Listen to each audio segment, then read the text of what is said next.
السلام علیکم ورحمۃ اللہ وبرکاتہ۔ وعلیکم السلام ورحمۃ اللہ وبرکاتہ۔ کیسے ہیں آپ سب؟ الحمدللہ۔ جی تو بچوں، آج کا ہمارا قرآن قاعدہ سیریز میں آج ہم لیسن نمبر 22 کا پارٹ 2 کرنے جا رہے ہیں، جس میں ہم مد جائز کے بارے میں سیکھیں گے۔ لاسٹ ہم نے مد واجب کے بارے میں سیکھا تھا، ان دونوں میں تھوڑا سا ڈفرینس ہے، وہ کیا ہے وہ آج ہم پڑھتے ہیں۔ تو چلیں شروع کرتے ہیں۔ رب اشرح لی صدری ویسر لی امری واحلل عقدۃ من لسانی یفقہوا قولی رب زدنی علما اللہم فقہنا فی الدین آمین یا رب العالمین۔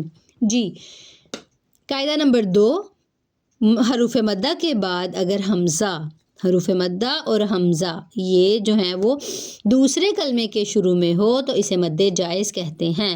جیسا کہ پیچھے ہم نے پڑھا تھا کہ حروف مدہ کے بعد حمزہ ہو لیکن وہ ایک ہی کلمے میں ہو، یعنی ایک ہی لفظ میں دونوں چیزیں آ رہی ہوں تو وہاں پہ مد واجب ہوگی اور اس کو 2 الف کے برابر یعنی 4 حرکات کے مقدار پر اس کو لمبا کریں گے۔ اس کے برعکس جو آج کا ہمارا قاعدہ ہے وہ ہے مد جائز۔ اس میں ہم نے کیا کرنا ہے کہ اس میں ہم نے دیکھنا ہے کہ حروف مدہ اور حمزہ تو دونوں ہی رہے ہیں، کیونکہ پہلے بھی حروف مدہ اور حمزہ یوز ہوئے تھے، لیکن اس میں ڈفرینس یہ ہے کہ یہ 2 الگ الگ کلموں میں آئیں گے۔ جیسے کہ آپ کو اسکرین پہ نظر آ رہا ہے، ما اصوبہ، ما ایک الگ ورڈ ہے، اصوبہ ایک الگ ورڈ ہے، ٹھیک ہے۔ ما ایک لفظ پورا اور اصوبہ الگ، یہ الگ الگ کلموں میں آ رہے ہیں۔ ماں میں شروع میں الف مد آ رہا ہے، ٹھیک ہے، آگے شروع میں اصوابہ میں حمزہ شروع میں آ رہا ہے۔ تو حمزہ اور الف مدہ یعنی حروف مدہ اور حمزہ جب 2 الگ الگ کلموں میں ہوں گے تو وہاں پہ مد جائز ہوگی۔ امید ہے آپ کو مد واجب اور مد جائز کی سمجھ آ گئی ہوگی۔ تو اب ہم اس کو پڑھتے ہیں، اس کی پریکٹس کرتے ہیں۔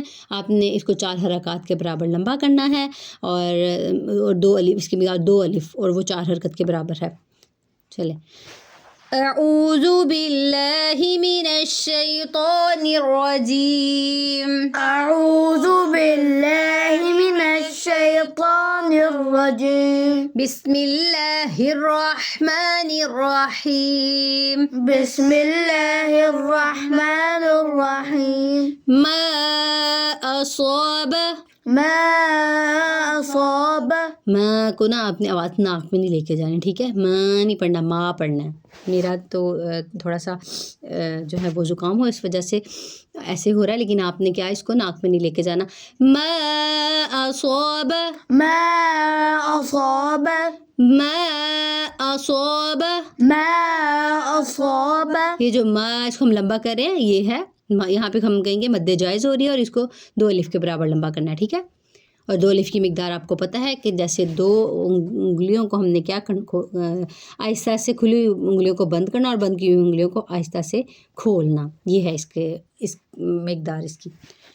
قالوا اتجعلوا، قالوا اتجعل، پھر سے پڑھیں، قالوا اتجعل، ایک آواز میں مل کے پڑھیں، قالوا اتجعل بنی آدم، بنی آدم۔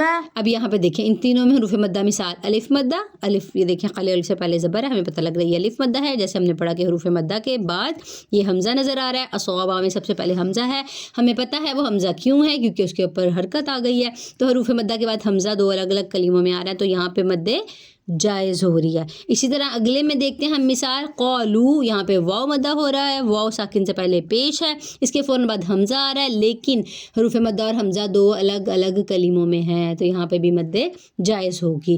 اسی طرح بنی آدمہ میں آپ کو نظر آ رہا ہے کہ یہ جائے مدہ ہے، حروف مدہ میں الف مدہ، واو مدہ اور جائے مدہ آتے ہیں، یا ساکن سے پہلے زیر ہے، اس کے فوراً بعد حمزہ آ رہا ہے لیکن وہ الگ کلمے میں ہے، دوسرے کلمے میں ہے، اس لیے یہاں پہ بھی مد جائز ہوگی، ٹھیک ہے۔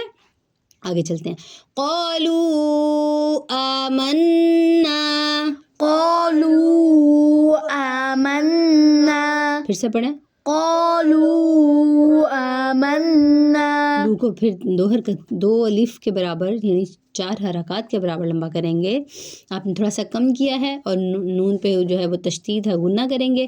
قالوا آمنا، قالوا آمنا، ما امر، ما امر، یہاں پہ الف مدہ اور حمزہ 2 الگ کلموں میں، ما امر ما امر، الى